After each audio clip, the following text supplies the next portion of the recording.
All right, Shalom Israel. This is the Isupk, starting out of 1 West, 125th Street, Harlem, New York. Well, today we're gonna be teaching brotherhood. What is brotherhood all about? What you need to do in order to have brotherhood. If you have brotherhood, then you know that the Lord is with you, man. Christ is with you. You understand? If you got brotherhood, if you got brotherhood and sisterhood, that's how you know that Christ is with you. And Christianity do not know brotherhood. They do not know brotherhood by a long shot. You understand? They only know selfishness. They only know the things that they want to know and that benefits them. You understand? In ISBK, we teach brotherhood so that we can live. You understand, young man? Like, we teach brotherhood so that we can live on and our nation can grow. If you don't have brotherhood, if you don't care about blacks, Hispanics, and Native American Indians, no, the nation won't grow. You know how I know that? Because of the ghetto. No brotherhood is there. Because of Chicago. No brotherhood is there. You understand? But ISBK, and we there, and that's the small place of brotherhood. You understand?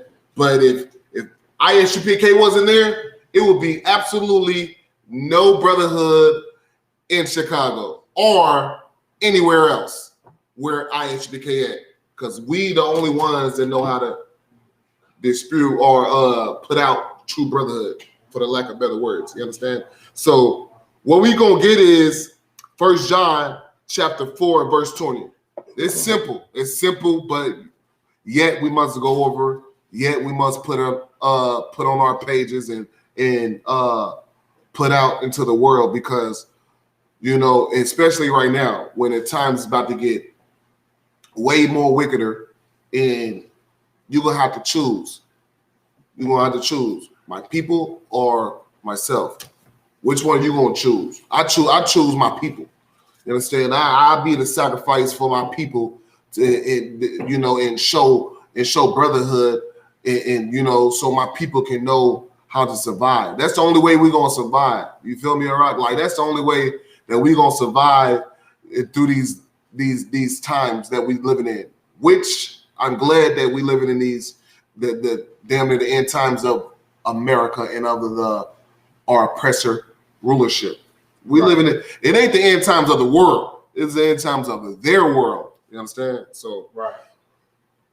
But throughout these times, we must show brotherhood through it all. You're gonna be faced with times where you're gonna be like, I'm about to call this brother up and be like, man, fuck you. Excuse my language. You know what I'm saying? Like, you're gonna face some times like that. You're gonna face some times where you're gonna, want to do things to a brother, and you're gonna have to use wisdom. You're gonna have to, and if you don't got that wisdom, call somebody that got that wisdom, that got that wisdom, that got that patience. Because brotherhood is patience too, like patience. You know what I'm saying, with a brother. You feel me? So where we gonna go? Let's go to 1 John 4 and 20. The book of 1 John, chapter 4, verse 20. Yeah. If a man say, I love God. Christians do this all the time. They say 1,000 times in the ISBK, 1,000 times in the Christian church, that they love God. They love God. They love God. They love God. I love you, Jesus. I love you, God. But they do not love God. You understand? Go ahead. And hated his brother. Because you know how I know they hate their brother? It's because of the ghetto, once again, because of the poverty in the ghetto. You understand? Your preacher is telling your women, like, you can find this all online, right or wrong. You can find this all online. Your preacher telling you to leave your husband because he ain't right. Leave your husband because he did something to you. The Bible said, don't never leave your husband. You can't leave your husband, no matter what. You understand? And also, he tell you to leave your husband because of financial stability. He's weak, man. And that's not brotherhood. You telling your brother wives to leave your brother, man. Right. Pretty much. What type of man would I be if y'all sitting here with y'all wives and I'm telling them that you should and I'm telling your wives that you should leave him, because guess what? he's not financially have stability. He don't have money. He don't have a car. He don't even have a car. He's sitting in your house on the couch, fucking it up, farting and stinking it up, feet stink. That's what the Christian church tell your women, man. That's what your pastor tells your woman. Even if he don't do it in the service, he do it behind closed door. You understand? When he, counsel your woman. They do that, right? Your woman go to your pastor for counseling. You understand? And what he does is try to get her to hate you so he can have sex with her. And that's the lack of brotherhood, man. That's the lack of brotherhood. Because you know what, brothers, in the ISBK, we fix marriages, man. We fix marriages. In the ISBK, we fix marriages, man. Read it from the top, Baba Kashan. If a man say, I love God and hateth his brother. You hate your brother if you telling their women to leave them, man, because they don't have goddamn money that the white man won't give them. You know how many people are owed money, like, through generations? You understand, that was stolen from them? You know how many blacks, Hispanics, and Native American Indians are given right to them, like that should have money, and they don't right now? You understand? Because their forefathers, you know what I'm saying, was stolen from, things were stolen from them. You understand? You don't know that because you don't know your history. You don't know your forefathers. You don't know nothing because the Christian church tell you that you're nothing, man. The Christian church tell you that you're nothing, man. You understand? Go ahead. He is a liar. He is a liar, man. Your pastor is a liar. Christianity is a lie. You understand? Your pastor is a lie. You understand? He don't love blacks, Hispanics, and Native American Indians. The Catholic Church don't love them. They don't love you. You know what I'm saying? The Christian church don't love you. You understand? But guess what? In the ISBK, we're going to show true brotherhood and sisterhood, man, in the ISBK. And nothing else is not allowed. Like, you can't be wicked and hate. You can't hate your brother in here. I will not allow it. No other brother around me will not allow it. You cannot hate you're going to have to forgive. You're going to have to forgive your husband for what he did. You're going to have to forgive your wife for what she did. At least she committed adultery. You understand? But what I'm saying is you can't just not hate your brother and sister, man. When the Bible tell you, when the God tell you that you should love your brother and sister, you understand? And if they done something to you, you go to counsel about it. You go first you do what? Go to him and him alone, right? And then you go to counsel about it. Go ahead, read on. For he that loveth not his brother whom he hath seen, how can he love God whom he hath not seen? And that's how you know, once again, you say that you love God, Christianity, and you know, everybody, like, especially the rap community, you know, they Christians, right? You know, they'll say they believe in God, but they hate their brother, man. They hate their brother, man.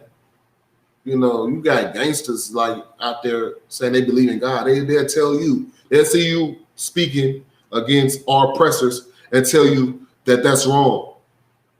In the meantime, they killing a brother. They hate their brother. They hate the other clique. Do you or do you not? You tell a gangster, like, okay, Crip or Blood. Do you hate? Tell a Blood. Do you hate a Crip? Tell a Crip. Do you hate a Blood? Yeah, absolutely. And then tell them, do you love God? You understand? They'll say, I love God. I believe in God. You know, won't. But in reality, they hate God because you know why? Because they hate their brother that they see daily on a daily basis. You understand? How you gonna love God? You know what I'm saying? You really don't know nothing about him. You understand? Go ahead. Christian church, rape and rob. Listen, they rape and rob while they in the Christian church. The pastor raping your kids in the Christian church, and they robbing your grandmothers and your mothers in the Christian church. That's unbrotherly. That's unbrotherly. How they raping?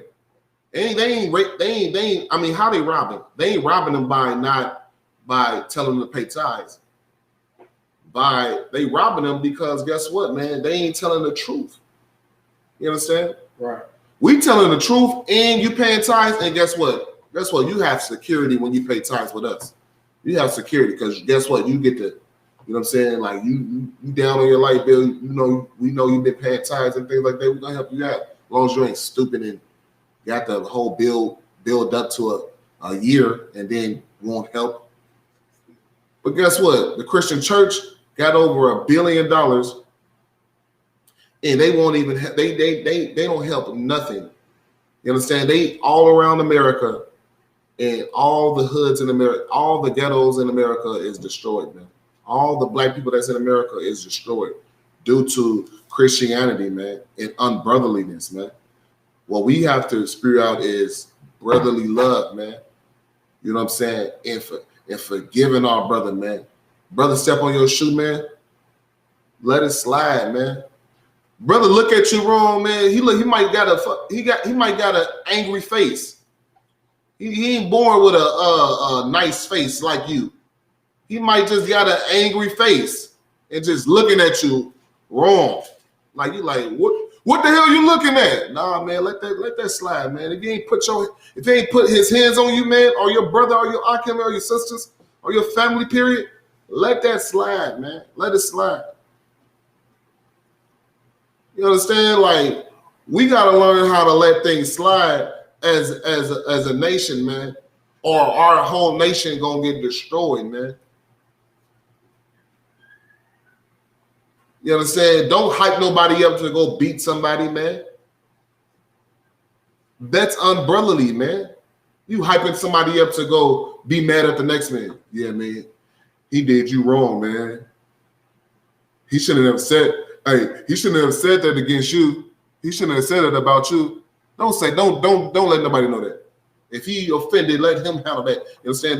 Don't force him to handle something that he don't even need to be really handled. You understand? Don't be an instigator, what I'm saying. That happens a lot in the ghetto, man. You understand? That happens a lot in the ghetto. You've been an instigator, and God hates that.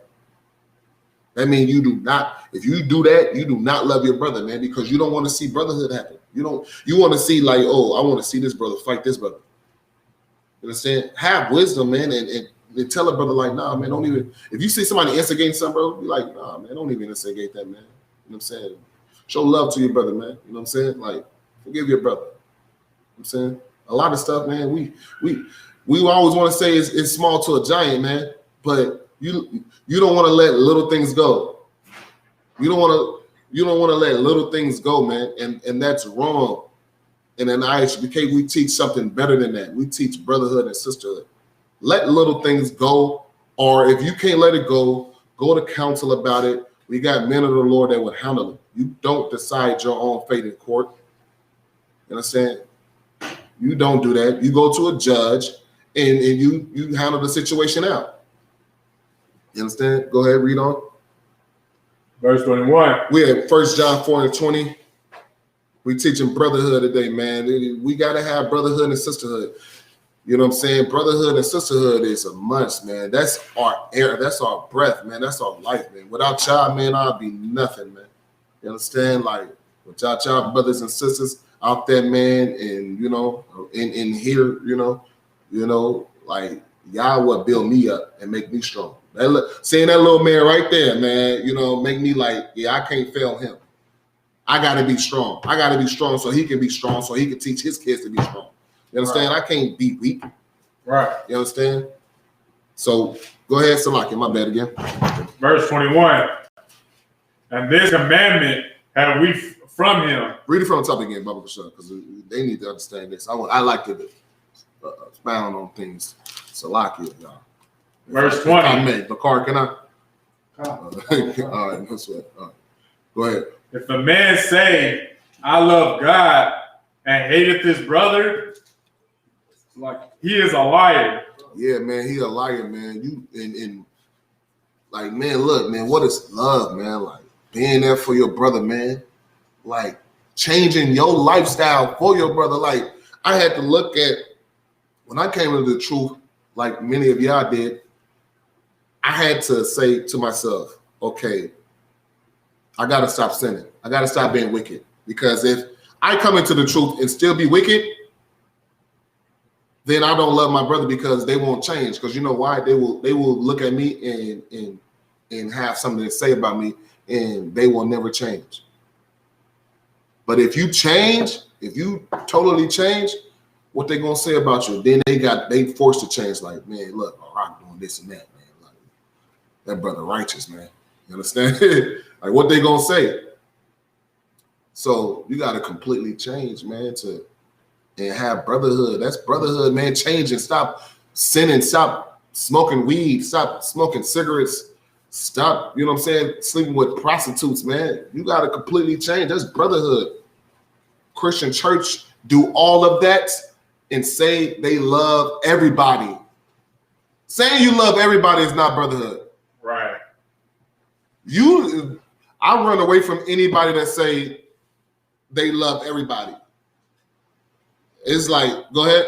I was just gonna say, people say that because they want to pretty much be people pleasers.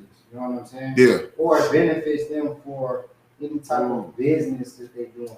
You got so many celebrities that have so many followers on social media, or people that look up to them as these other nations, and they too busy worried about all the other nations' money that they receiving to actually stand up for blacks, Hispanics, and Native Indians. Mm-hmm. You understand? So like all these people that say they love everybody is because they either work with or for the oppressor. You know what I'm saying? Mm-hmm. And they have ties to them. You know what I'm saying? So they don't want to offend when the oppressor don't care about not including us. Mm-hmm. You know what I'm saying? America at one time had it where it was whites only. You know what I'm saying? Stores, restaurants, water fountains, bathrooms, buses, whatever. You get what I'm saying? So they're not afraid to be like to seclude us from something. But with us, we don't want to have that seclusion. The Chinese man, Go ahead. He seclude all nations from his neighborhood. You know all of them, yeah. He has his own businesses, his own language that the businesses is in, and he has his own banks, everything. And nobody calls him racist. You know what I'm saying? Nobody's begging for the Chinese or Asian man to love everybody or to be cool with everybody. But our people, we have to. It's just the worst thing in the world if we just love only our people. Yeah. You know what I'm saying? And that's why we suffer, is because, like you said, we don't have that brotherhood because for one, we ally with everybody. Oh, good night. Yeah, Most High in Christ, man. Most High in Christ, man. Yeah, that's facts, man. Like, we suffering because we don't have brotherhood. Right. Now, put yourself in a small situation other than a business and other people, which is a person that your sister that you go across, you come across or whatnot, right? You in exchange with them, like, and she did something or he did something to you that you didn't like, and you take it too far. You understand? You gotta show brotherhood, man. Sometimes it's gonna hurt. What he did is gonna hurt, especially in your little mind, because guess what? What you did to God is bigger than what that sister or that brother did to you. I guaranteed you. Right. You understand? Especially if that brother didn't sleep with your wife. You telling me you want to beat, you know what I'm saying, your brother up because of what? He stole $5 from you? Come to the prison prophets. I'll give you $5, man. I'll give you that. You understand? I'll get his debt for you. So you won't goddamn kill him, man. You understand? You're going to kill him over 10 funky dollars, man. Are you women, you mad at your sister because your husband want another wife? You know what I'm saying? You sisters be mad because that sister wants your husband. You understand? Sisterhood is like, hey, you got good taste. You should be like, you got good taste. You got good taste. You understand? You got good taste. You should be happy that somebody else want your husband. That means that, hey, he doing something right. You understand? But what was you about to say, Bakar?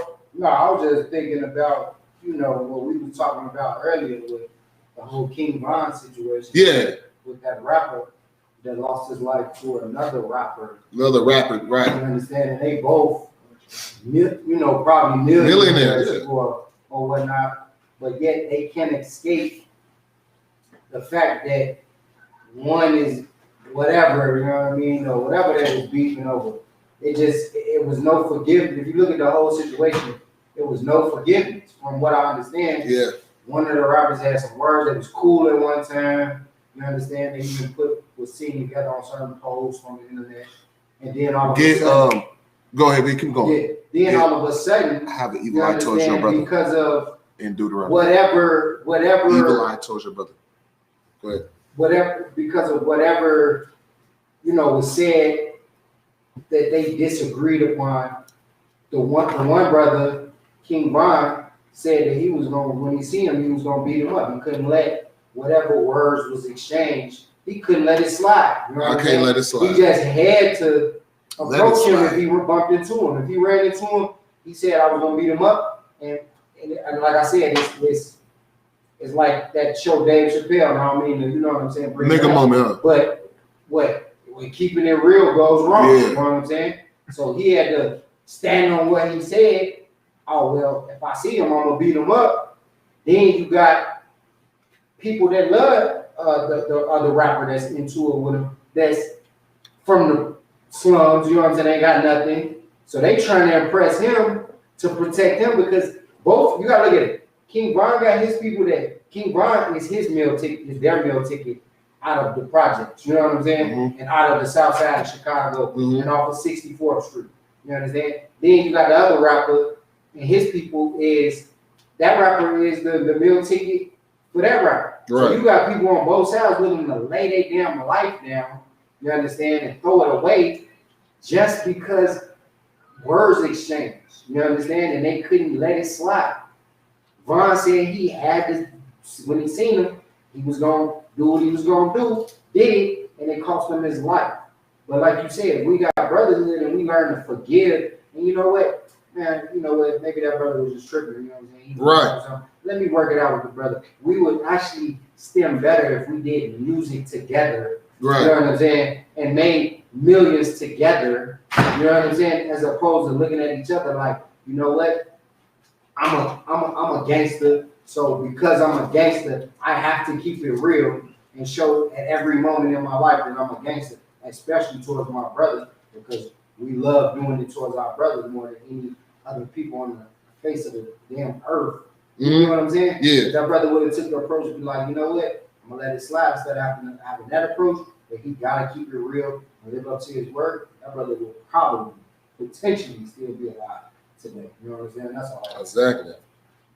And then I'm gonna get hold that. Let me get Isaiah 51:20, man.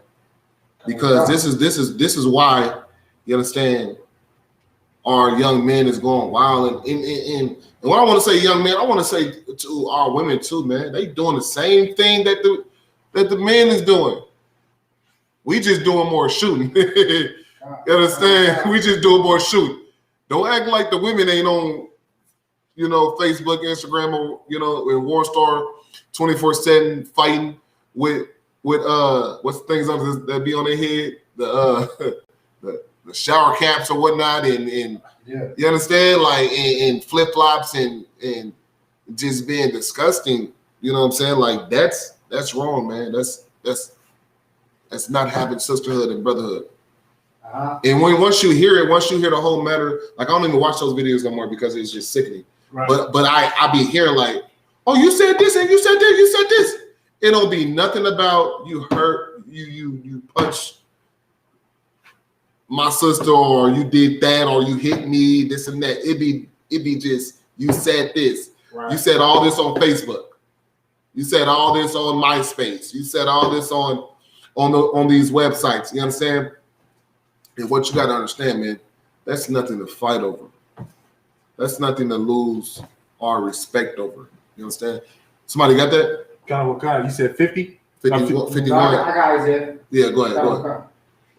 The book of Isaiah, chapter 51, Yeah. and verse 20. Thy sons have fainted. Yeah. They lie at the head of all the streets. Yep. As a wild bull in a net. Yep. What that mean?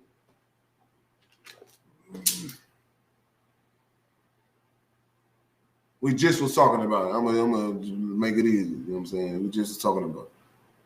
Salaki. Just basically how how Israel, like, we just get upset about what you say. We basically just go charging for just charging out whomever said what or what you thought they said. Just put it in a movie sense, like replay it back. Go ahead. I was gonna say, it sounds like he's saying pretty much like if you imagine a bull in a net, he's enraged and he's captured in captivity. Right. You know what I'm saying? So he's just angered at the fact that he's in captivity. So this is talking about the hood. Yeah, you're right. So his anger is just times 10 right now. So he's like the brother said, he's charging at whatever, trying to get free. Right. You understand? And he just don't care who he is. Once you know what I'm saying, you get through that net or whatnot. What's that net? America or the ghetto. What's the net? What's the net used for? It's a trap. So basically, exactly, man. I trap you with exactly. Like if I'm egging you on to do something that you're gonna regret later, that's that net. Right. So I say something to get you to hit me, you're gonna regret it later. That was my net. You're right. I'm just trying to show y'all that our oppressors, man. You know what I'm saying? He got our young boys fainting, man. He got them going wild. He got them at every corner, man. You know what I'm saying? Selling drugs, doing this and that at every corner in America, man. You know what I'm saying? All throughout America, all throughout the whole world. You understand? And they in a trap. It's a trap, man. Right. You one of the ones that made it out of the trap. You got something to say, sis? I just was wondering because it says in the beginning of it says thy sons have fainted. Right. So when I looked it up, it says they lost consciousness for a short time or because of a temporarily insufficient supply of oxygen to the brain. Weak. They're weak. Okay. Yeah. They're not strong. You faint, you weak. Yeah. All the life came out of you. You understand? You're weak. Go ahead. I was gonna read the other definition of the verb. It says grow weak or feeble. Yeah. Decline, a sudden loss of consciousness. Yeah. Have no idea. Yeah, exactly. That's all true. Because when you go into a trap, you have no idea that you're in a trap. Right. When you trap an animal, that animal going into that cage, you know what I'm saying? He don't know that that's a trap. He may be a little but he don't know what's the whole surrounding. He don't know who doing it. He don't know what the hell it is. He know that it could possibly lead him to death, but at the end of the day, he's still going to do it because he don't know the bigger picture of the whole matter. And that's the oppressor is capturing you to get you to do something that gets you locked up and killed so they can eat you and so they can survive. You are just a goddamn animal that's being taunted like a fish, and you're taking a bait every goddamn time, and then you're goddamn getting destroyed and ate because you are beneficial more dead or locked up than you is on the street. You understand?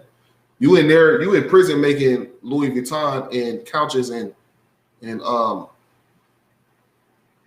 Victoria's Secret underwear, which is $1 million company. You understand? But you got locked up. you get what I'm saying? Like, you worth more you locked up and dead than, you understand, than you out on the street. You're not worth nothing right now walking around. You understand? But go ahead. What would you about? I was just gonna say, I mean, when you think of the trap, you think of the brothers from the South calling a drug you know what I'm saying, or the Mm. ghetto or the Mhm. slums that they in, the trap. You know what I'm saying? They don't even know what they try saying to- though. They don't realize that's biblical. Because, Yeah. like you said, the fact that it's telling you you're in the head of all streets and you like a wild bull in the net. Wild bull. What is a wild bull? You ever picture a wild bull in the net? You can't control that dude. You can't control your son that's fainted, that lost consciousness, that's weak. You can't control that dude. You understand? That dude is in the net. He's trapped. You understand? And guess what? But once again, how this ties down to brotherhood? Because man, like that, this causes like brotherhood. Like that net is going to destroy whoever in the path, man, and whoever in the way, man. And who's going to be in the way? Your brother. You know what I'm saying? God, that's right. You got something to say on that?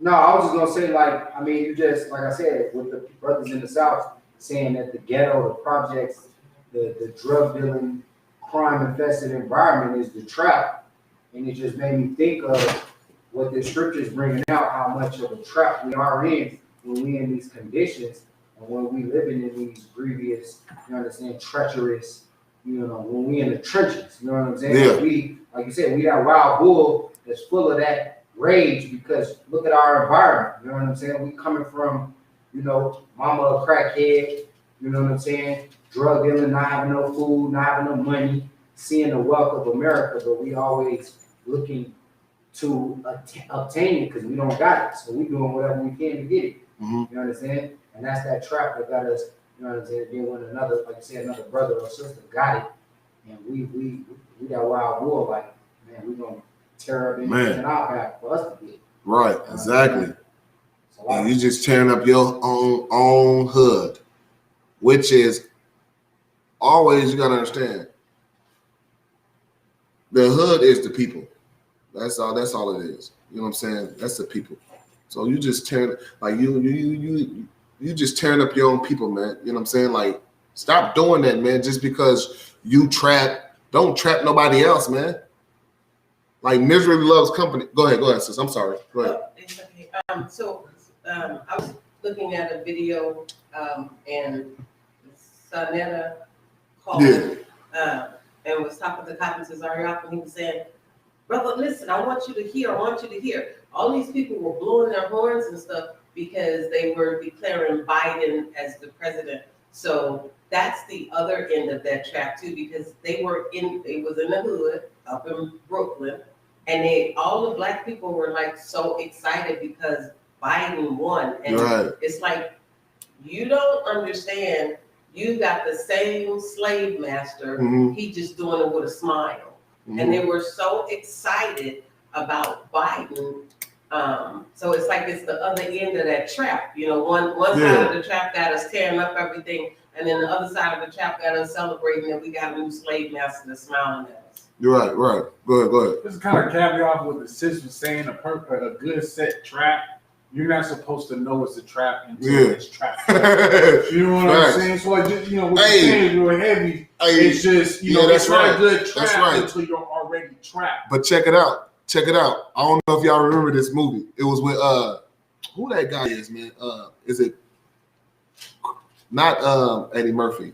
It's the other guy, the other big comedian. No, the other one. Chris Tucker. Tucker? No. Chris Rock? Chris Rock. What's that movie when he was a president? Oh, yeah. Y'all gotta watch that beginning of that movie. Was he a CEO or was he a president? He's vice president. He was a president. Yeah, he was a president. He was president.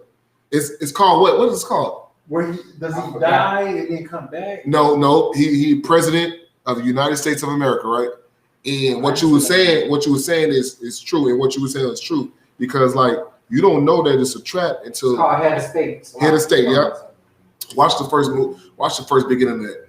This is before Barack Obama and Bush or whatnot, right? This is before that. Right. It came out, so like, well, it's not before Bush, but it's before Obama. It came out in 2003.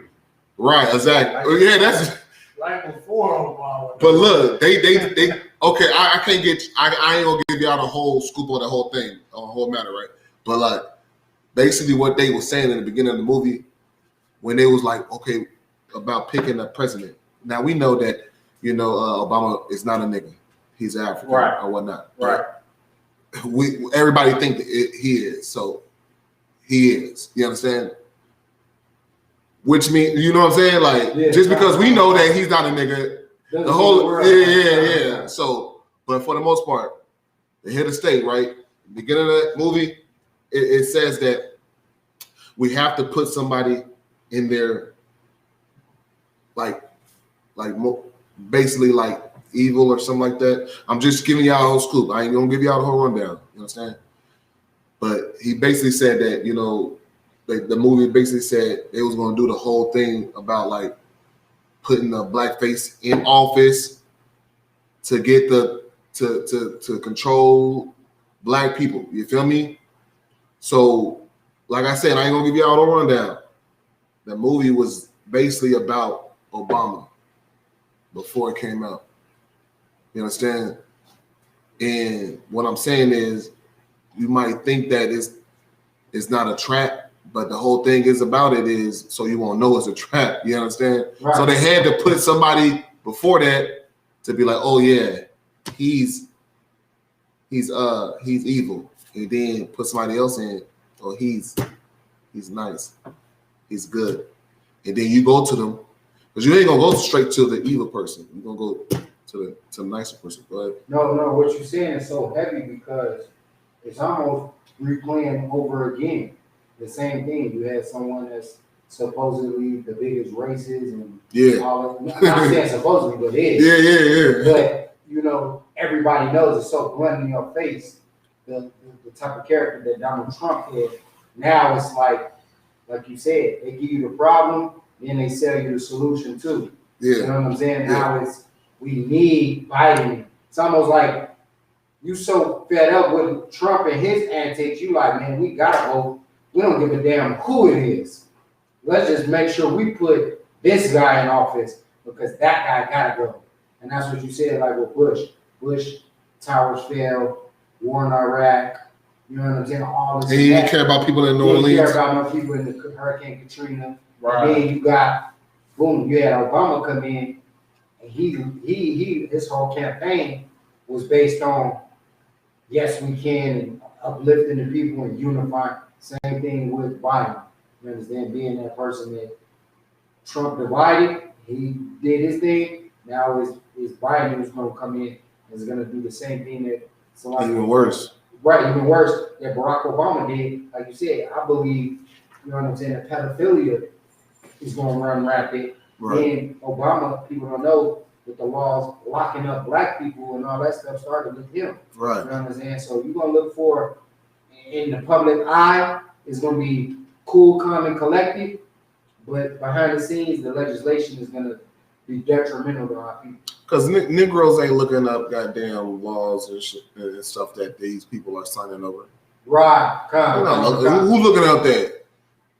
You know what I'm saying? Who really looking up that? Like, oh, let me see what he signed.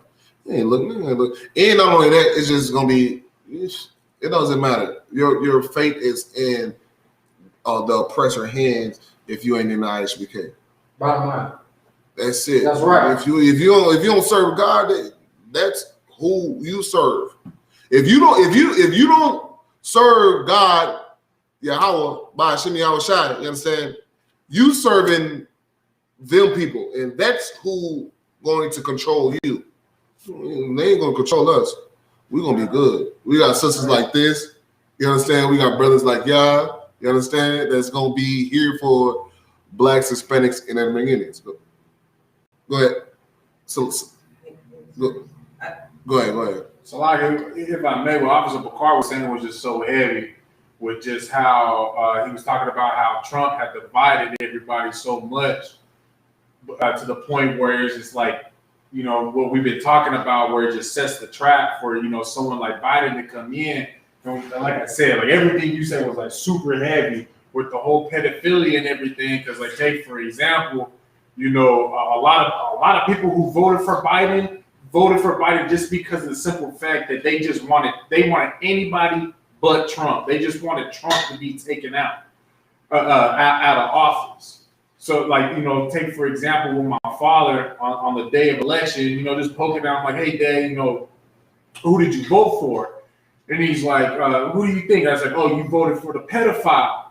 And like I said, that's why it's real heavy that you said what you said about pedophilia about to be real rampant, is because he said, which one you think I voted for?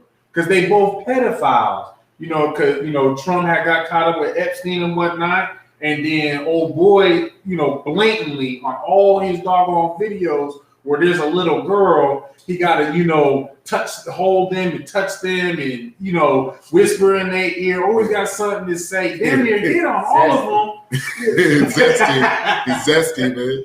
All right, we got it. We got it. Good. And everybody keeps saying that they had to vote for the lesser of two evils. Yeah. So when I was talking to my mom today, I told her, I said, there's no such thing as a lesser of two evils. Evil is just evil. So Biden and Trump are opposite sides of the same coin. If you have a nickel, you've got a face on the front and a structure on the back. Well, you can't separate the nickel and just use the face or just use the back. You have to use the whole coin. And that's exactly what this is now. I mean, it's Donald Trump. That is still Donald Trump. He's just doing it a little nicer now, if you would. He's got a little more makeup on it, but it's the same coin. I'm gonna keep it real, right? Go ahead. He don't care about nothing. Like Donald Trump don't care about leaving office. He got millions of dollars. Right. You think he care about all that? Like, and especially when you know that America is about to get destroyed, when you see the economy going down and up, going down, whatever you know what I'm saying? I'm good. So like,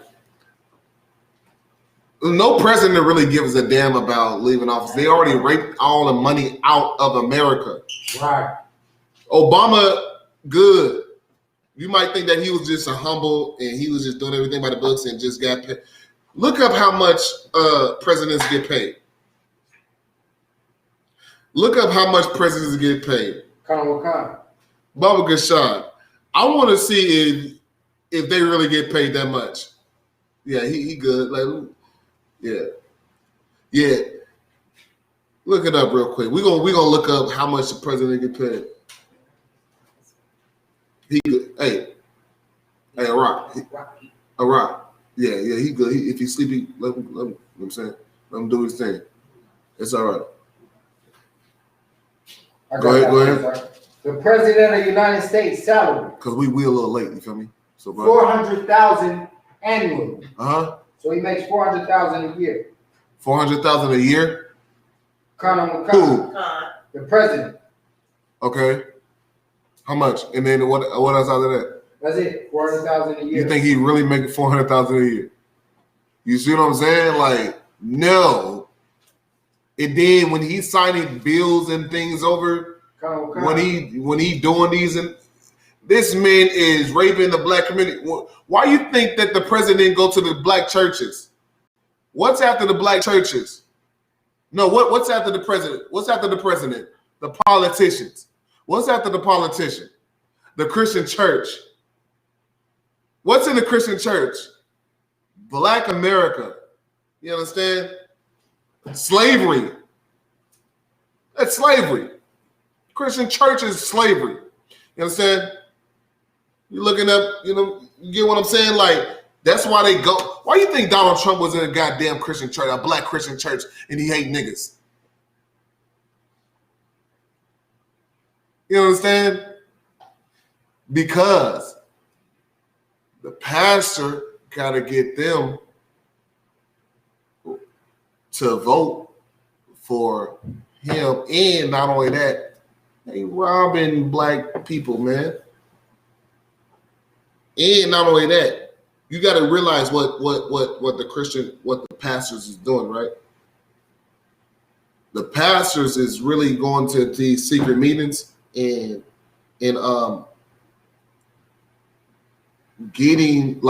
turning the black neighborhoods into rich neighborhoods. Meaning they have to sell their houses and things like that. Do you know how Brooklyn became white Brooklyn. Chocolate, what's it called? Salaki. Chocolate City became white Chocolate City. You understand? Like, y'all know what I'm talking about. Yeah, DC, right? Yeah. It used to be all black. Why is it not all black? Because of preachers. You understand? No brotherhood. That's what I'm trying to tell you. Like, they going to go ahead. What you gonna say? No, Salakia, if I may, I was just gonna say that this election for the president, the White House, and the Senate was expected to hit nearly $14 billion. And that's just in campaign money that they're raising, that they're gonna cost. So this has become, to what you saying, is so heavy that it's astronomical numbers of money that they have to raise from the people just to be able to get in office. And this is the reason why. Just to do what? Just to get in office. And how did the ghetto gonna look before and after? The goddamn same, man. 14 billion. 14 billion. We're gonna bring that up on our show. Right? We're gonna have a show. We're gonna have a show after. Bring all that fire. I need all that fire. You understand me? Go ahead. And this the salary he does make, that office does give you $400,000 a year, but you don't pay for anything. So not only does it give you a flat $400,000 a year, every place you go, somebody pays you for being there. Your airfare is always taken care of because you're an Air Force One. Your hotels are always taken care of. Vacations and all that. And they constantly give you money for being there. Money for being there. So that's why they make $400,000 only a year. Right. So it then it makes sense. But even then though, like being the president, the highest paying, it should be the highest lookout of life. What I'm trying to get people to know that president ain't nothing. They just a goddamn, somebody elected them besides you. You didn't elect them. That vote don't count. Your vote don't count. Somebody is higher than the president. The president is just keeping you at bay so you can be like, oh, if I vote, then my situation would be right. If I vote, my situation be right. We won't be poor anymore. Come on, black people. If we vote the right man in office, then our people won't get killed. Your people are gonna still get killed. That's the only thing that you vote for, really. Vote or die. We're gonna die regardless if we don't vote for Yahweh Shai. You understand? And the Most High. You understand? You're gonna die regardless. You're gonna get put to death. You're gonna die. You're gonna die in the streets. It's gonna be another killing next month. It's gonna be serious. It's gonna be another killing next year. It's gonna be way serious. You understand? And nothing's gonna happen. Nothing's gonna happen, man. Y'all know I only got past 2 scriptures. All right, so we all right. So let's get Matthew 5:22. All right. What time check, please? 8:16. Again, got it? Yep. The book of Matthew, chapter 5, verse 22. But I say unto you that whosoever is angry with his brother without a cause shall be in danger of the judgment. And whosoever shall say to his... So, okay, read that again. Baba Kashad. But I say unto you that whosoever is angry with his brother without a cause shall be in danger of the judgment. Right. And what is that judgment? What is that judgment? Go ahead. Whatever they're angry at you for. So, like, if you felt like I stole something from you and you're angry at me for that before coming to me, if you were to just act out of that anger, you would be judged for. So I'm just taking a shot at it. Go. Slightly, but you would be judged for what you're accusing me of. No. Okay. So if I accuse you of stealing, then that mean I stole from you? What if I slap you? Oh, without a cause, it's like Even without a cause, like if a random person came up to you and be like, "Hey, I'm angry with this guy." No, it didn't even say nothing about that. It didn't even say nothing about like stealing or nothing like that. Right. So like you saying that, okay, what if I say I'm mad at, what I'm saying, I'm angry with it. I don't like you. I just don't like Iraq. Iraq is just goddamn like him, man. Kind of. So whatever you try to bring against, because that happens a lot. Kind of what kind? People do that. People really do that. Y'all might think it's far fetched. Like, how can somebody do that? But nah, people do that. So basically, whatever you bring against me is what you're going to be judged for because you're upset with me with no cause. So if you're just like, let's say you're just like, oh, Rock is this, that, and the other. He just a straight thief. But I never did anything I never transgressed you, or basically all this hate is coming from right. Without a cause. For you, everything that you basically accuse me of and what you try to put down on my name, you're gonna get judged for. So, just out of your hate, you say, oh, he's fake and he's a liar, right, and he's a thief. Yeah. You're gonna get judged for them things. All right, no sweat. Bakar, you had something to say about it? No. All right, read it over again. But I say unto you, that whosoever is angry with his brother without a cause shall be in danger of the judgment. Right, like listen, man.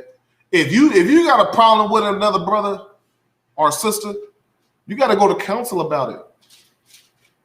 You have to go to counsel about it.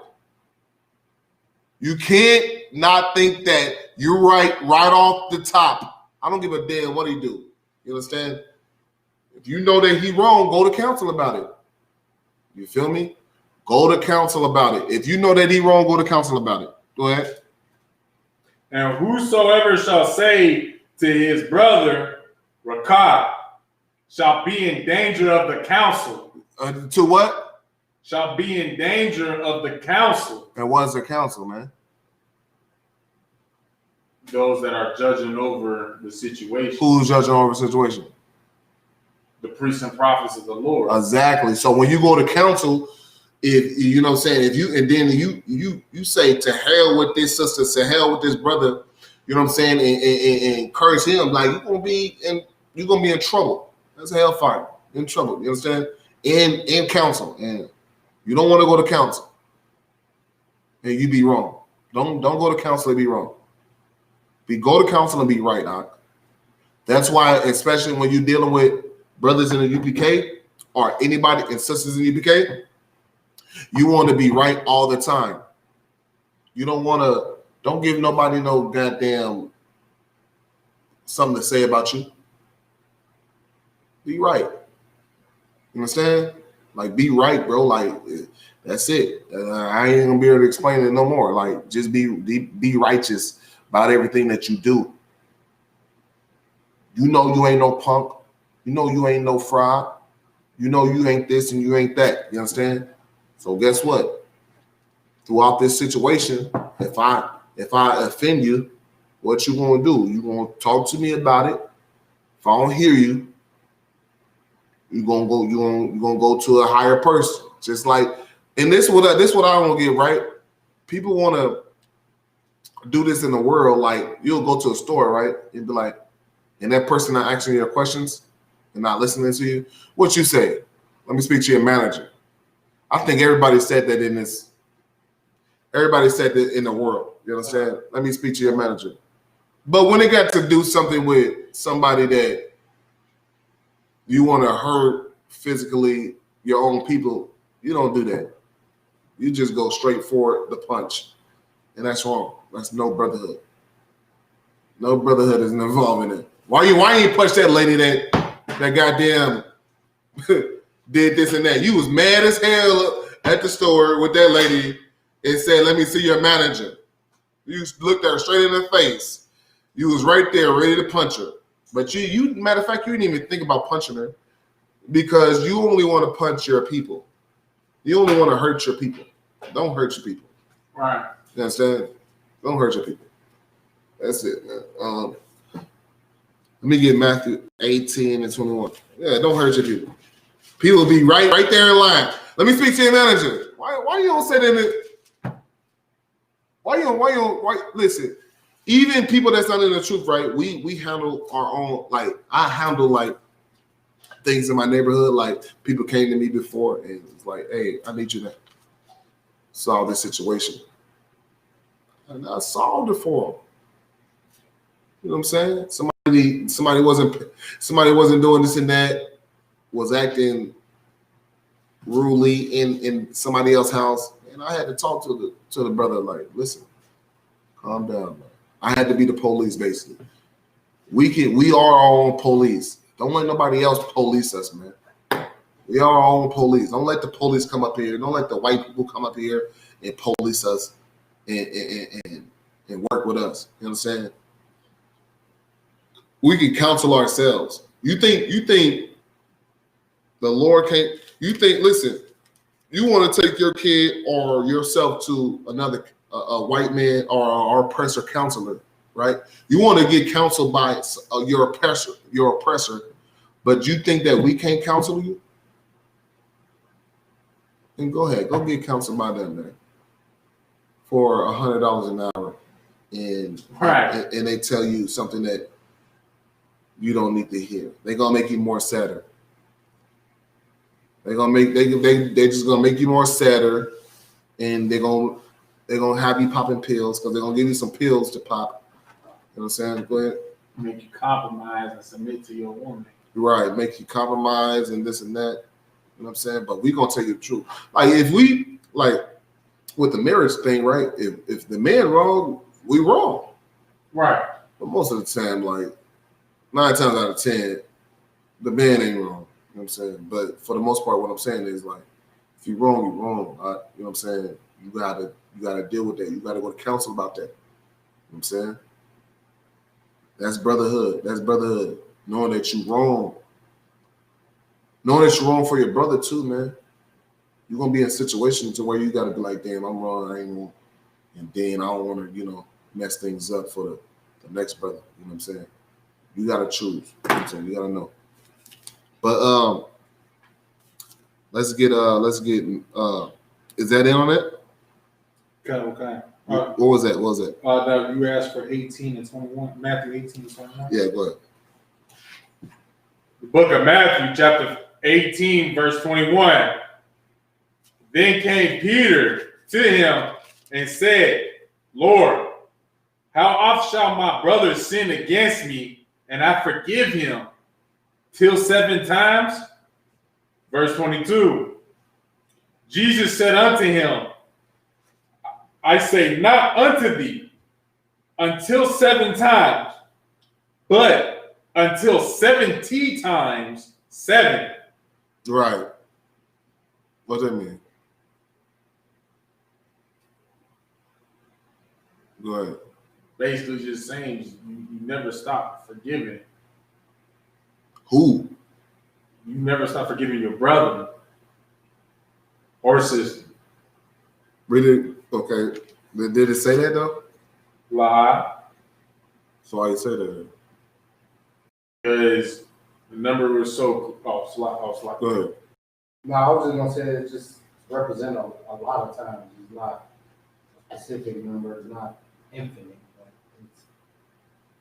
if you thinking It's not no number at all. right, it's no number. It's just saying a lot. Because it guaranteed you ain't nobody going 70 times 7. Yeah. That was just a metaphor. Right. You're gonna have to forgive. Because you gotta realize, like, especially in a marriage, bro, like in a marriage, how many times your nigga gonna do something to you? How many times your real gonna do something to you? Disrespect you in front of your brother or something like that. You know what I'm saying? I understand. You like shit, never. But I'm just saying, like, you're gonna have to forgive that at one point. Like, Right. especially like, but also she gonna have to like make it right too though. Like she can't just be like, or he, You know what I'm saying? Like you do something like, because sometimes brothers be doing sisters wrong. That's not. I ain't saying in Isupk, but I'm saying like sometimes brothers be doing sisters wrong. That's, you know what I'm saying, that don't be doing nothing just because they didn't make the sandwich right. You know what I'm saying? But that usually don't happen. I'm just saying that usually don't happen. So, you know, but read that again. From 22 or from the top? From 22. Jesus saith unto him, I say not unto thee until 7 times, but until 70 times 7. Yeah. It ain't no time like, you know, like our people want to say, oh, you got one time to mess with me. You got one time. God damn, one time? Yeah, I'm gonna mess that up. Especially when we in a relationship. Especially if you my brother or sister, I'm gonna do like a rock. I'm gonna do something to make you mad. That's you might as well get that out the way. You know what I'm saying? I'm gonna do something to make you mad. You're gonna have to forgive me. You understand? Like that's gonna happen. You understand? It's gonna be something that makes you ticked. That be like nigga. You understand? So especially in a relationship or with anything, right? It's gonna happen. So what do? You go to counsel about it. You work it out, and if you truly love that person, you'll fix it. If you don't, if you think about being with somebody else, then you're not gonna fix the situation if you want to be with somebody else. You know what I'm saying? That's how you know who's real and who's not. Is there more on that? Sir, unless you want 23. Nah, let's go to John 15 and 12. 15 and 12. Yeah, please. Council time. The Black. Chapter 15, verse 12. This is my commandment, that ye love one another as I have loved you. What that mean? Go ahead. Well, Christ Yahweh had died for us all, and that's one of the greatest acts that of friendship that anybody can have, any of the greatest acts of brotherhood that anyone can have for another. So basically, he's asking that we all love each other in the same manner, to be, willing to lay our life down for our brother and sister to the left and the right of us. Yep, that's true. You know what I'm saying? Go ahead. No, that's true. Go ahead. You write it out, whatever you want to do. So, like, look, okay, read it again real quick. This is my commandment, that ye love one another as I have loved you. Yeah, man. And then, like, you know what I'm saying? You love one another like you lay down your life for your brother and your sister, man. Like, ain't nothing like you think Christ will like leave you out the mix to let you suffer? You think Christ would do that? That's what you gotta bring. Like, people bring this scripture up all the time, but I don't think they expound on it. They don't expound on it like you think Christ will let you be homeless? Let you go without, you know what I'm saying, feeding your family, let you do this and that? Like, Christ won't do that. Like, Christ will make something happen, make something shake for their brother, man, and for their sister. People don't expound on it. You got to expound on it. Well, Christ, you know what I'm saying, somebody else expound on it. Expound on that, because I know you got it. I mean, like you said, when you say Christ, you got to think of the miracles that we know he did. Right. You understand? From feeding, you know what I'm saying? All the people and the disciples was like, we ain't got enough food to feed everybody. Christ said, "Did you not remember what?" Ooh, we. You know what I mean? Ooh, we. You know what I'm saying? The disciples wanted to lead some people behind, like, you got all these people following us, like, Yeah. let's tell them to go home. He's like, you forgot about the fish and the bread, like what we did with them. You know Right. what I'm saying? So Christ was just the type of brother that just would give everything he had to make sure, you understand, the people was good. You know what I'm saying? It wasn't you're not gonna worry about the people that was good that was not following him, or the people, especially the good people that was following him. especially the people that's following. Especially those following him. Especially. Because I mean, how you gotta look at it. So I get about maybe. Yeah, go ahead. The people that wasn't following, you gotta think like, you understand, they're not gonna be around Christ. You understand? Somebody, Right. it's just like us. The people that's not in this truth, they're not gonna be around us like that. You know what I'm saying? Yeah. Facts. So, the thing Even is- your brothers and sisters, like that you grew up with, right? Yeah, that's a fact. You ain't around them. You know the last time I saw my brother? Right. It's about 4 years. It's been about 4 years. You know why? Because he's not in the truth and he don't want to. But now some of my brothers want to come into the truth because of it now. Right. You know what I'm saying? Now some of my brothers want to come into the truth. My dad want to come into the truth. Like, I ain't seen my dad. I love my dad, man. Like, I ain't seen him in like, what, 4 years. You understand? So what I'm saying is, like, you gotta put all that selfishness to the side, man, and do what you gotta do. But you hear some more say on that? No, that was it. So like, my bad, brother. Go ahead. Yeah, all right, please.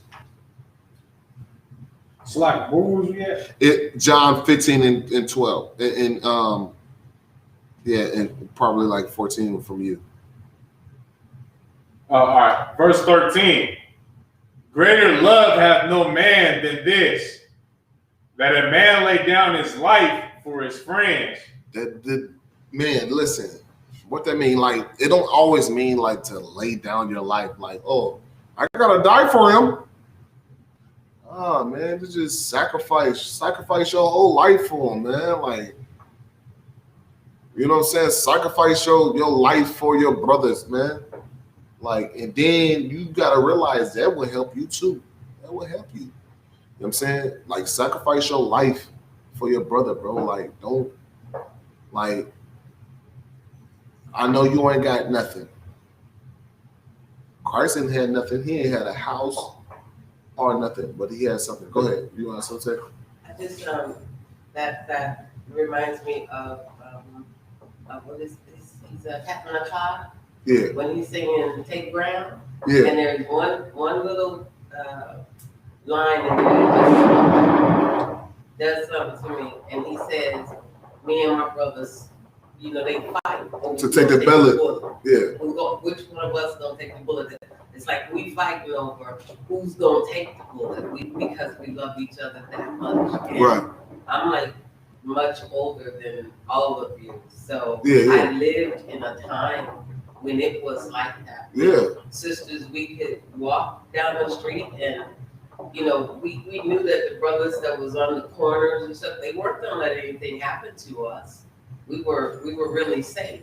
And when I found UPK, it took me back to that time when I was like, because all of the brothers in the UPK looked like the brothers that I grew up with. Mm-hmm. And, you know, I mean, we talking bell bottoms and platforms, and, you know, but it's that was, we had that. We really did. Once upon a time, we had that. And now you only have their way of loving now is to film whatever is happening. Mm-hmm. They hold their camera and you hear them yelling and screaming, telling them, man, that's a whole female, man. That's all. And it's like, yeah, but you're a man watching a sister get her brains beat out by, you know, white men, black men, whatever. Yeah, and then your love for her is to take you're gonna film it. Yeah. And it's so like real messed up. Yeah. I'm really grateful for the UPK. I tell you. Most side card. Living for the most side, man. For the most side community and honor, man. You know what I'm saying? It could be like Comanche and honor kept it like, you gotta realize a person that will like keep something like who you trust with your heart. Exactly. You can't even think about on top. I know, but in the UPK, yeah, I know you can. But at one point in time, it was a man that didn't. You know what I'm saying? Like you had to depend. You feel me? Like you had to depend on that. You know, and that's what means the most. Like the ISPK is who you can depend on for your heart. Like, bro, I trust my heart with it, right? The car, you know, some generals and captains. Man, listen. I'm telling you because I've been around. You know what I'm saying? I've been the car. You know what I'm saying? You already know what it is. So like, that's the type of brotherhood that you can depend on. Like when you know that you can depend on somebody with your heart, man. Like, and I'm using it as a worldly term because that's what they need to know. You know what I'm saying? Like that's what people say. You know what I'm saying? Oh, I can trust them with my heart. You know what I mean? Go ahead. You can trust us with your mind, and we ain't gonna twist it. Like, trust you with your mind too. You try to go one way with your mind. You can trust that we can, you know, set you back to where you need to be. Or, right. You know what I'm saying? You know, being a brother, you know, sharpen, you know, iron sharpening iron, basically. Damn right, man.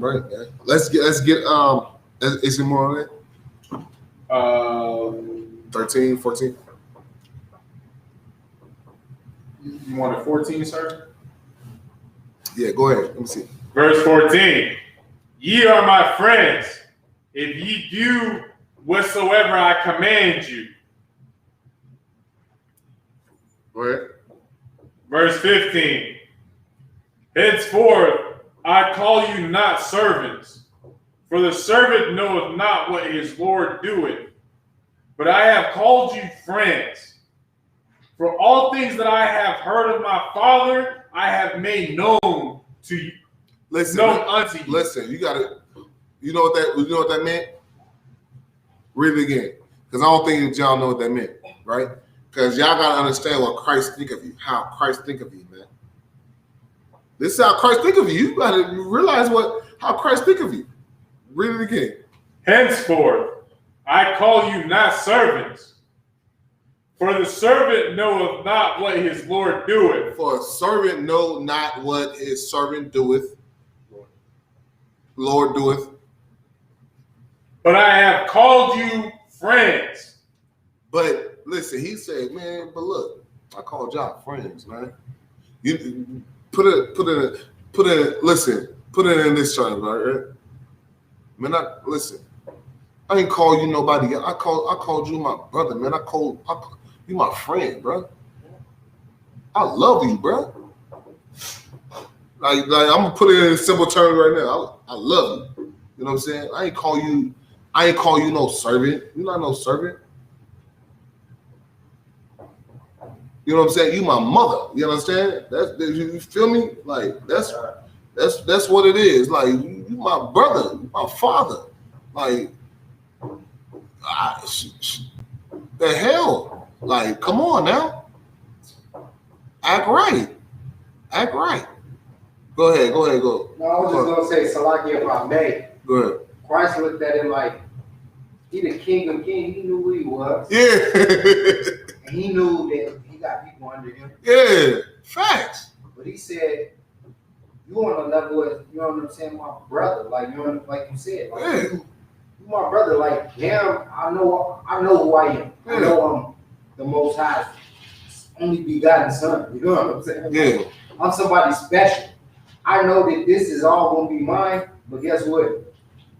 I'm here now, and while I'm here, every time you see me, y'all in the same, y'all doing the work of my Father, you keeping these laws, statutes, and commandments, you are my brother, man. You are somebody who I'm willing to die for, I'm willing to ride for. You understand? All of that. Like, it ain't no big eyes and little U's. You understand? Like, yes, I'm tasked with my task, but however, y'all just as important as I am right now. You understand? And that's Christ coming from the King of Kings and the Most High's only begotten Son. Damn right. That's right. Damn right. Listen to me on that. I don't give a fuck. Give it up for the Most High, man. Y'all brothers and sisters, man. Like y'all. Listen, man. Like y'all make. This is what make Vegas right now. Like this is make Vegas, man. You can make or break Vegas. Which one you want to be? Like Right. Like this, what you gonna do? Like this is what it is, man. Sister, open up on bro. Like, let's make sure this stands forever, and until the whatever white man come along, we're gonna figure this shit out together, sis. You understand? You know what I'm saying? So you know that you got brothers with you, so don't neglect it. Like this is real right here. We real brothers and sisters. I don't play with this shit. I left my family behind for new brothers and sisters. I ain't seen my real brothers and sisters for a long time. I don't know how long. I don't even want to gather on it because it makes me sad. Go ahead. But y'all make me happy, so it's like, okay, it's all good. You know what I'm saying? And you know why it's like that is because we have a true family, and then we have a natural family. We have a true family and a natural family. Go ahead. And oh my God, are they open? Okay. But we have a true family and a natural family. UPK is our true family. And if each one of us thinks back, we all of us had the same journey. We was all yearning for the same something. We was all, there were misfits in the families. Everything just it wasn't clicking. And we always were going outside of our family, building a family. Yeah. So UPK is our true family. Damn right. And damn right it is. The bloodline that we have, we're a natural family because we're all Israel because of our us coming from Israel. But that don't matter. But there is a natural family and then there's the true family. Yeah. UPK is the true family. Right, exactly. So I was at one time quick to lay down my life for my natural family. Quicker now to lay down my life for my true family. Damn right. Because I know my true family would do the same thing. Give the sister. Right. Give the sister. No sign of Christ, man. We're gonna get more into it. Ooh wee. So look, I'm gonna try to be quick, right? So look, go to 17 and hold on. John, go ahead, finish that joint right there. God. For the servant knoweth not what his Lord doeth, but I have called you friends. For all things that I have heard of my Father, I have made known unto you. Yeah, you know what I'm saying? Like, look, man, knowing that the Christ called me friend, man, you think that he won't do anything for you? He batting for you right now, man. All the sickness that you have done, man, he batting for you right now. He batting for you right now. Like, he ain't saying like, oh, don't mess with Bakar, don't mess with your stuff. He banned for us right now. And what you have to do, stay out of trouble. What your attorney say? Hey man, stay out of trouble, man. I got you out on probation. You out on probation? No, you ain't even out on probation. What's it called when you know what I'm saying? You get the OR. When you go to court and then you can be out on the street, but you still handling the case. Probation. That's probation, right? Or bail, bond, or bail, or you out on you really on a bond right now. If you don't pay that debt, it's over. We don't know when we pay that debt yet. You know what I'm saying? So keep going through it. Keep doing what you got to do. We don't know we paid that debt yet. You right or wrong. Right or wrong. You know what I'm saying? Like, we don't know. All right, so let me get John 12 and 3.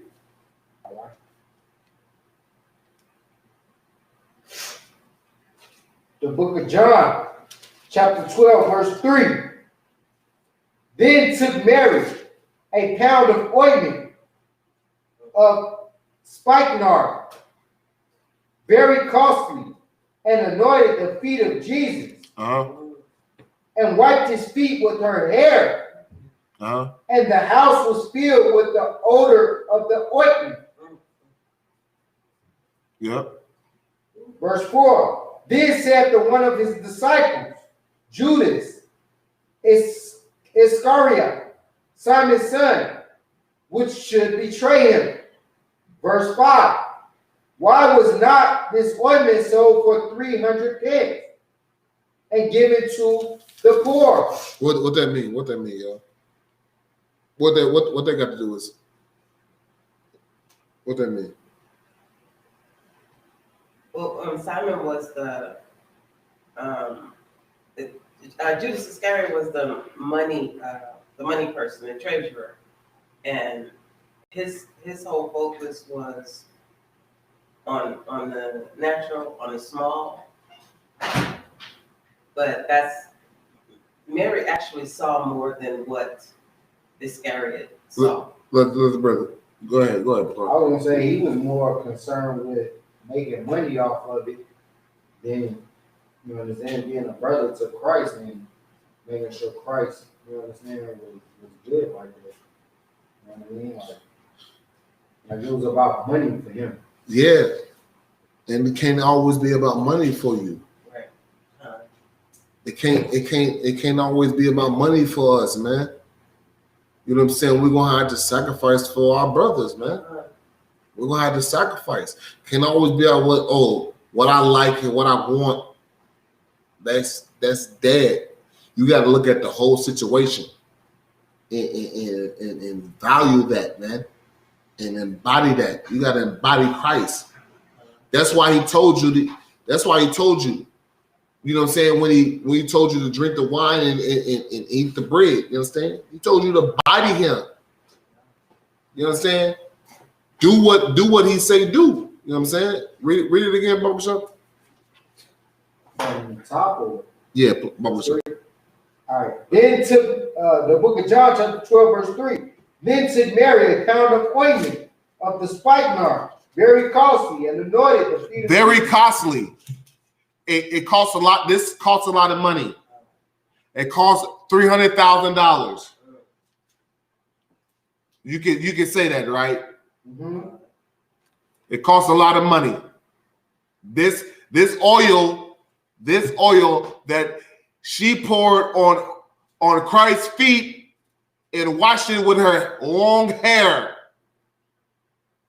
Because we don't got no talent to do that. I'm guessing. I don't know, but I don't know. But all I'm saying is, what did it say though? Anointed the feet of Jesus and wiped her feet with her hair. With her what? With her hair. Oh my goodness. I ain't saying no. Nobody don't. I'm just saying. Go ahead.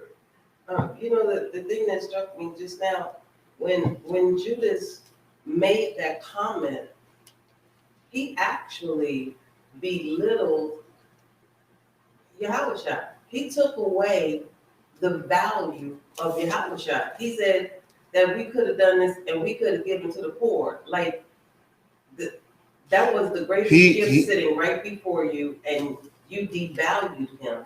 Yeah. He said that everybody was more important than the man that was sitting right there. Right. And I never, as many times as I've read that, I never saw that until just now. Right. And that's the thing, like, we more important than anybody right now. Our people, we sitting right here, we more important. A lot more important than anybody. More important. I don't give a damn, bro. Look at my life. I give up everything. Give up everything for my people. Right. That's right now with me right now. That's with me right now. I would give up anything and everything. I don't give a damn. I don't give a damn. I will give up anything and everything. You know why? I'm no Lord. You have to choose if you know the Lord with you or not. If you don't know that, then just go try the other side. You ain't gonna make it back. I understand. You ain't gonna make it back. You try the other side, you ain't gonna make it back. This the end of the road, goddamn it. You know what I'm saying? Right. Bakar, when Elijah went into the famine and met the widow. You said when Elijah went into the famine? Yeah, and met the widow. You know what I'm saying? Met the widow. Get that. So who got that? You got the same one? Read it again. So I went to shoot where y'all was at. Y'all was at John 12 and what? I just came back. Oh yeah. John 12 and 3, yeah. Yeah, once again, man, like he didn't, you know what I'm saying? And then Christ was like, this was the time, you know what the time this was at, right? When Christ was about to get put to death. So like, he was looking bummy and ugly. Like he was like not having, you know what I'm saying? He had his hair braided in there. She braided his hair right in there. Like he, you know what I'm saying? He had an afro. He was getting his hair braided. He was getting his hair braided. All down the oil, feet oil down and everything. You know what I'm saying? And he was doing that. But here come another nigga like, what the hell is going on? This shit smell good as hell in here. Why y'all ain't sell this? Why you ain't sell this oil? You gotta know, like oil and perfume and things like that. That shit, that costs. Right. Right. You know what I'm saying? Like, especially back in the day, they like, we could sell this and fed it to the poor, but his heart wasn't really on the poor. It was really on himself, what he can make. Go ahead. So, like, what part do you want? Do you want just the whole chapter? You can start it. Yeah, start it first. Verse 1? Yeah. All right. The book of 1 Kings, chapter 17 and 1. Yeah. I'll wait. 1 Kings chapter 17 verse 1. All right. And Elijah, the Tishbite, who was of the inhabitants of Galilee, said unto Ahab, as the Lord God of Israel liveth, before whom I stand, there shall not be dew nor rain these years, but according to my word. This is talking about the famine, people. Y'all gotta understand, the famine is gonna come. Famine is, you ain't gonna have no food, man. You ain't gonna have nothing. You ain't gonna have a big house. You ain't gonna have the fancy cars. You ain't gonna have the goddamn $500 in EBT. You ain't gonna have none of that. You're gonna have what the white man or the oppressor give you, or what the Lord gives you. And the oppressor ain't gonna give you nothing. You know what I'm saying? Because the Lord is going to do away with all these oppressors that's just oppressing people, and they're going to deal with the prophets alone. You know what I'm saying? The prophets is going to be the ones that's standing strong. We're going to be looking good. We're going to be looking just like how we is now. Good. You understand? Go ahead. And the word of the Lord came unto him, saying, get thee hence, and turn thee eastward, and hide thyself by the brook Cherith, that is before Jordan. And it shall be that thou shalt drink of the brook, and I have commanded the ravens to feed thee there. So the Lord told Elijah, like, to go here, and you're gonna feed for a little while right here, and then what? What? So he went and did according to the word of the Lord, for he went and dwelt by the brook. So he did what the Lord told him to do. Do what the Lord told you to do. Meaning the prophets and priests of the Lord. Do what we told you to do. Go ahead. By the brook Cherith, that is before Jordan. Verse 6. And the ravens brought him bread. And for a little while, it brought him bread and water, whatnot. Go ahead. And the bread and flesh in the evening. And he drank of the brook. Verse 7. And it came to pass, after a while that the brook dried up. And then in the past, after a while, the brook drunk up. Like he got to move on. Go ahead. Now where he about to move at? Where he about to move? Because there had been no rain in the land. There's no rain in the land. Just like America about to be. No rain in the land, no food, no nothing. Go ahead. But what the Lord bring you. And we preparing for that. What the Lord bring us. Go ahead. And the word of the Lord came unto him, saying, Arise, get thee to Zarephath. So the Lord is telling Elijah arise and go to Zarephath. Yep. Which belonged to Zidon. Uh-huh. And dwell there. Uh-huh. Behold, I have commanded a widow woman there to sustain thee. He have commanded a widow woman to sustain thee. You see how the Lord works? You don't even know when the Lord working. Like right. You don't even know. You don't know what the Lord got a plan for you. Shut your freaking mouth and just be quiet and just do what the hell that you need to do. Just serve the Lord. That's all. Just be nice. Just be nice and keep the law, statutes, and commandments. That's all you have to do. That's all you have to do. That's right. That's all you have to do. Just keep the law, statutes, and commandments and be nice to the people that's above you. You understand? The Lord ain't got. Listen, the Lord gonna put over you first of all the people that needs to be over you. That's it. You don't need to put it no other way. Go ahead. Verse 10. So he arose and went to Zarephath. He arose and went. Go ahead. And when he came to the gate of the city, behold, the widow woman was there gathering up sticks. The widow woman was there. Now you gotta understand. At this time, it's a famine everywhere. Everybody knows this situation, right? Everybody knows. I just want to bring to you the full connection of it. You understand? I know you know it, but you're gonna have to really know it to really get it. Because just because you're hearing it doesn't mean that you know it. You better fucking know it when these race wars pop off and things get rough. You understand? You better know it then. Don't tell me that. Oh, that doesn't mean that. Hold on, I thought you do it. Go ahead. And he called to her and said, Fetch me, I pray thee, a little water in a vessel, that I may drink. A prophet told him, like, give me this water and give me this. What else is that? Vessel. That I may drink. That he may drink. He needs some water right now. Now he come into the city to this widow and tell him, like, give me this. Some widows will be like, hold on, I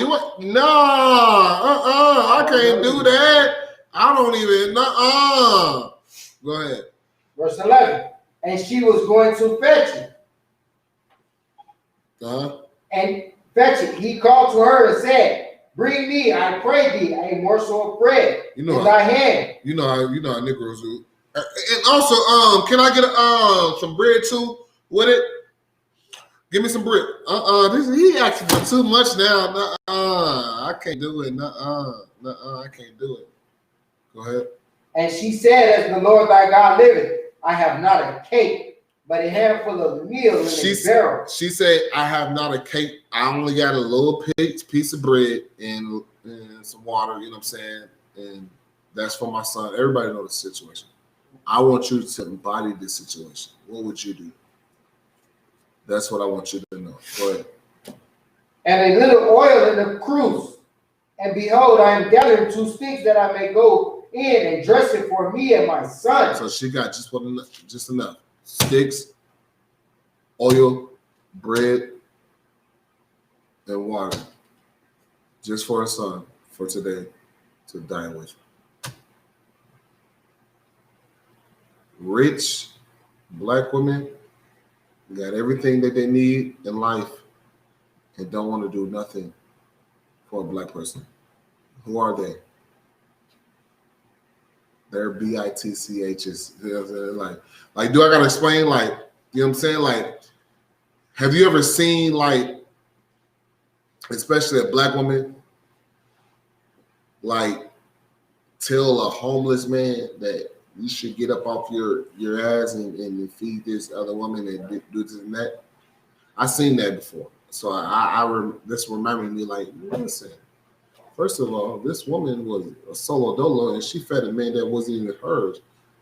You know what I'm saying? And did this and that. You know what I'm saying? Like, you mad at what? You know what I'm saying? Like, that's not Lord. That's not the Lord. You know what I'm saying? So what I'm saying is, be better than that. Be more giving than not giving. And you ain't got to be stupid about it, but you know what I'm saying? Once you in the UPK, you will learn how to be giving and not be foolish. Because you can be foolish with your giving. You know what I'm saying? You can be. But not in the UPK. You ain't gonna be foolish and this and that. Because I ain't gonna let nobody be foolish and not giving what they need to be given when they should be given. You understand? So go ahead. But this is the famine, the time of a famine. Think of a desert. Matter of fact, we in a desert. This good because this is us right now. And the fruit in probably like a year now. This is us right now in a desert. And the prophet come. You don't know he's coming. Or you know he's coming because the Lord told you that he's coming, but at the end of the day, you have to listen to that man that come. Go ahead. That we may eat it and die. So she telling him, like, listen, let's, like, I want to eat this and die with my son. You know what I'm saying? Go ahead. Verse 13. And Elijah said unto her, fear not. Fear not. Don't fear about all the dumb shit that you fearing about. Oh, the oppressor and what he is capable of doing. Don't fear that. You know what I'm saying? The Lord got each and every one of us. You understand? If we serve the Lord. Go ahead. Go and do as thou hast said. Go and do what the prophet and priest have said, man. Don't do what the hell you want to do. Do what the priest and prophet. But make me therefore thereof a little cake first. Make the priests and prophets of cake first. Don't make yourself a cake first. Don't make your son a cake first. Make a priest and prophet of you know what I'm saying, of a ISUPK first. You know what I'm saying? Like that's what right. That's what it is, man. Like, make us a cake first. You know what I'm saying? Like, I tell my real all the time, like, listen, if priests and prophets come to my house, make them something first. I even put myself on the back end. Like, I'm like, listen, make them a cake first. Let me make them something first. They ain't guessing my goddamn house. Make me some first. Make them first some first. I already know who I am. You know what I'm saying? Do you know who these men is? These men are priests and prophets of the Lord. You know what I'm saying? Better make them some first. Go ahead. But make thereof a little select, and bring it unto me, and after make for thee for thy son. And then make for thee your son. And for thy son. The women, we already know women will not do that today. They say, oh, I'm gonna feed my kid first. I'm gonna feed myself first. Yeah, you're not this girl right here. And you're gonna die because you don't know the truth. Go ahead. Verse 14. Because you know that's what they say, right? Come. That's what they say. They say, I need to feed my kid first. Go ahead. Verse 14. For thus saith the Lord God of Israel, the bearer of meal shall not waste, neither shall the cruse of oil fall, until the day that the Lord sendeth rain upon the earth. Verse 15. And she went and did according to the saying of Elijah. And he and her house did eat many days. They eat many days because you know why? Because she listened to the Lord. That's heavy. She listened to the Lord, like she listened to the Lord, sis. You feel me? She ain't listen to herself, like, oh, what she think. She listened to the Lord. The Lord, and who was the Lord? The Lord. You gotta understand. Elijah told her to do this, and she didn't believe it. But she had to tell him. She had to tell her what the Lord said, which was, listen, if you do this, you won't be hungry. You won't be this and that. And then now she want to listen now. Okay, cool. It's all good. Go ahead. No, I was gonna say, man, this story is so heavy because it just reminds you that you're not in control over what happens, man. Yeah. It's like what Christ said, man. You so busy trying to save yourself. Right. It's some more liquor. Save your soul. You understand? You so busy trying to save your soul that you losing. But this woman, because like you said, she hearkened unto the priest and prophet of the Most High, and he told her what to do. She ate for many days during a famine when everybody else was dying, everybody else was messed up. This woman was able to prolong her and her, because she thought, she was like, you know what, this will be my last meal. That's what, right? Am I right or wrong? She ate with her son, like, you know what, if I just feed me and my son, we'll just have enough to eat and die. But because the men of the Lord has approached her and told her, you understand, this is what it is, man. Don't even think like that. First and foremost, the Lord is with us. And that goes to show for any woman, any man, woman, anybody in the UPK, man, make sure when a priest and prophet is amongst you, man, you make sure that they good and don't ever consider yourself, because the reason that the loyal acts that you serve amongst your priests and prophets, they're gonna, you understand, prolong your life. You understand? That's what's gonna make sure. And that's in the scriptures. I know you know that. Go ahead. I was gonna say, you said what? Yeah, go feed. Yeah, put the place up. All right. Bob, what's up? Because by her obeying what the prophet had told her, that gave the prophet what he needed. He has to stay strong so he can constantly hear what the Most High is saying, so he can go in the direction. So has she not obeyed, then that means that she and her son fall and die, then the prophet falls weak, right? But by her keeping him strong, he was able to give her constant, like the angels going up and down. He was able to keep giving her the information that was needed because she kept him strong so he could hear what the Most High was saying. What? So yeah, I hear that. So okay, just kind of off of what the sister was saying, because I got a question out of that.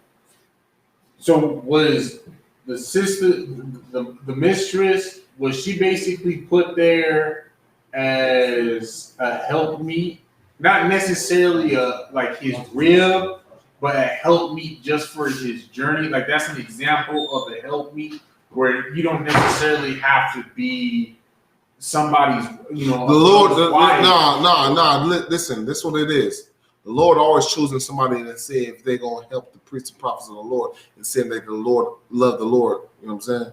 Because you gotta understand, after Elijah got from that city, he moved to the next city that he thought that had some goddamn food and things like that. It was a famine. So he went to something, and he saw a woman and she had something that, you know what I'm saying, could make him live longer. But he believed in the Lord. You gotta understand, like, man, we got a one-track mind. Women got like 20-track minds, and they need to calm that shit down. Like, y'all gotta stop doing that. Y'all gotta listen to the Lord. You feel me? Like, so what I'm saying is, like, he going to a place to where, you know what I'm saying, the Lord is telling him to go to, because he obeying the Lord. He obeying somebody that's over him. You know what I'm saying? Although that well is ran dry to where he's going from, he's going to a place to where it can potentially lead to another dry place, but he don't care, because guess what? He's a man of the Lord. You know what I'm saying? So what I'm saying is, believe in the Most High, man. You know what I'm saying? And do what you got to do. But for the most part, you have to understand that when you dealing with, you know, brotherhood and sisterhood, is that you have to sacrifice yourself. And that's what that brother did, man. He sacrificed himself. Go ahead. So the reason why I was asking about, you know, in the direction of being a helpmeet, so when you go into verse 9, the bottom of the half of verse 9, it says, I have commanded a widow woman there to sustain me. It says that I have commanded a widow woman to sustain me. So was that so much? So I guess what my question is this story for? Go ahead. Is this story for like for others in a time of need, or is it also a story for those that, you know, are, you know, priests and prophets going through the streets and whatnot, and just to always have, they basically, it's a story to be set out so that way we know, as priests and prophets, we know that no matter what we go, the Most High is going to always provide a helpmeet, whether it's a wife helpmeet or just a helpmeet, or just know, like she didn't do that because she wanted to do it. She did it because God told her. Yeah, exactly. So like, the Lord gonna be with us, right, through whatever. Like, don't be scared about like not having somebody on your side and things like that. Like, the Lord is ultimately on your side.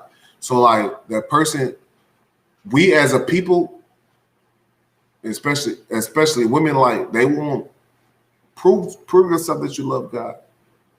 Right. Deal with the priests and prophets. Learn. Do what you got to do. And you priests and prophets, you better damn near show them that you ready for this shit. Go ahead. And is it also because it's a widow woman, so it would let me, a widow woman, know that in my toughest times, I'm not by myself. I am not alone. The Most High is with me. Right. And He is proving it because He's sending someone to help me. Exactly.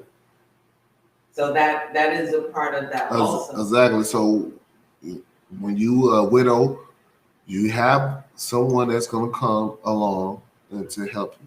So you don't ever have to worry about. You're not ever alone. You're not alone. You are never alone. You're definitely not alone with us. Like, you good. I know. That's like I'm gonna take my water out. No sweat. You good. You know what I'm saying? Don't worry about it. Right 15. All right, okay. How much time I got left? So 2 hours, 13 minutes. 13 minutes? Come. All right, no sweat. All right, come on. All right, let's get Isaiah 4:1.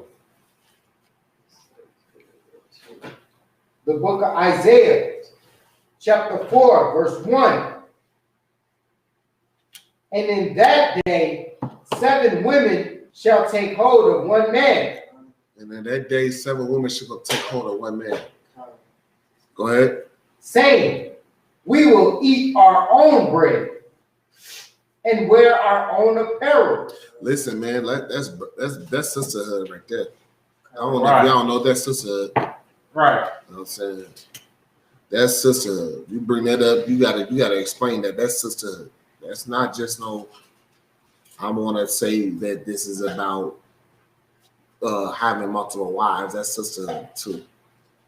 Because this sister right here is explaining to you that, you know, that she is willing to, you know, do what she have to do and not pay for my expensive shoes and clothes and things like that.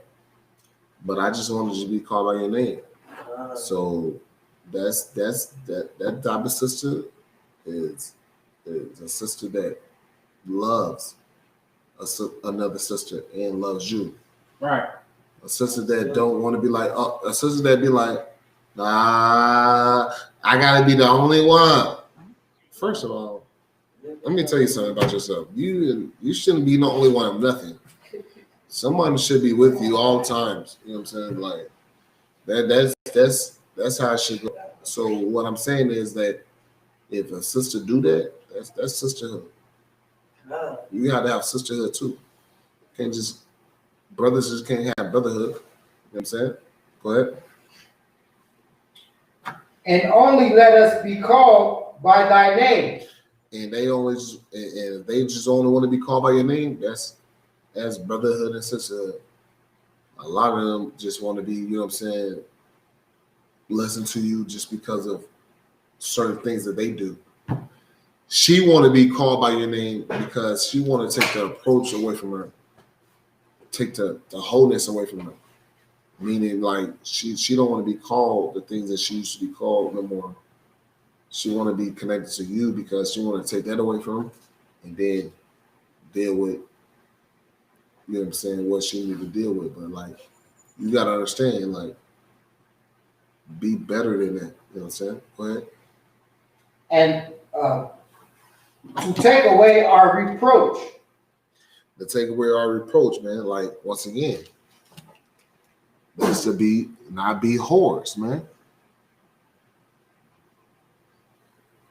Women should not want to be, you know what I'm saying, be called whores. You know what I'm saying? They should want to be with priests and prophets of the Lord, man. Be with a priest and prophet of the Lord. So you won't be a whore. So you won't be called a whore, man. You know what I'm saying? Like that's what you gotta do. That's what you gotta explain to her. A lot of times they just want to do that just to get you. Nah, do that to be not called a whore no more. That's brotherhood and sisterhood. Go ahead. No, that's just heavy. What you're saying is bringing out, letting you know that in these times we value more than what these other brothers or what these women think these brothers in the world are valuing. They losing their life. They dying. They're not gonna do what bring to the table what a priest and prophet gonna bring to the table. And the fact that a woman wants to not only be, you know, not looking at it like, well, I want to be the only woman that he has.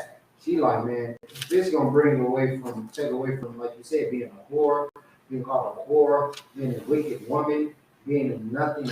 Matthew 6:24. Mother, not even being a mother. Then she's willing to be a multiple wife because, you understand, that's more important than she could be being by herself. Being by herself, being with a man that only wants one woman, that's possibly, she might still want to be given over to her horse or lust. You understand, and want to be wicked. But that brother that's righteous, you might have to be a multiple wife with that brother. But it's better than being a one and only, so-called one and only, with a man that's going to be wicked or going to go behind your back and still sleep with another woman. You understand? But he's just going to lie about it. Instead of being with a priest and prophet of the Lord who's going to tell you the truth. You understand, about the situation. You understand? So these women that's thinking that they choosing the right path, they're not. You understand? The Lord is telling you that in this day that we're going through right now, when you start learning that the white man is a devil and that we are oppressed in America and that the only way to salvation to have a better life is to keep these laws, statutes, and commandments, you're going to want to be with a man that's going to lead you to that salvation and to that path instead of being with some man that's going to give you empty promises. Go ahead, sister. And if I may, I don't know if you guys have heard it before, but understanding multiple wives is the greatest invention since sliced bread. That's right. And I am real serious about that. Sisters should absolutely positive. And all my young sisters that I encountered that's just coming to the UPK or in UPK, I tell them, honey, the best thing you can do is love the idea that he has the option to have multiple wives. Right. That's his he has that option. And you should just be excited. Just absolutely. I don't care if I was rib number 10. That works fine for me. You know, and really, if once they get out of this once they wake up out of the madness that they are in, they will see that that assignment that the Most High said was possible because we did come from multiple wives as a nation. It is the greatest blessing that any woman could ever have. And I'm grateful for it. I really am. I'm gonna tell right, no sweat. It's all good. Like one more thing, like you gotta understand, like sisterhood and brotherhood is the most important thing that you can have in a nation. Because if people are against one another, they will not have brother and sisterhood. You know what I'm saying? And the nation will fall. You know what I'm saying? Because you gotta realize, like, that's why Donald Trump was like, man, look, y'all don't respect me. Like they gonna mess with me, man. Like, y'all gotta respect me like China respect China. You know what I'm saying? Like, that's what you gotta do. When you see a general, stand the hell up. When you see a priest and prophet, respect him, man. Don't be disrespectful. Show other people how to be. You know what I'm saying? That's all it is, man. I'm saying, but for the most part, like, we're gonna show people how to be, and that's what you gotta do. You know what I'm saying? Brotherhood, sisterhood. You gotta show other sisters how to be. You gotta show other brothers how to be. You know what I'm saying? With that, I'm gonna pass the class to Officer Bakar.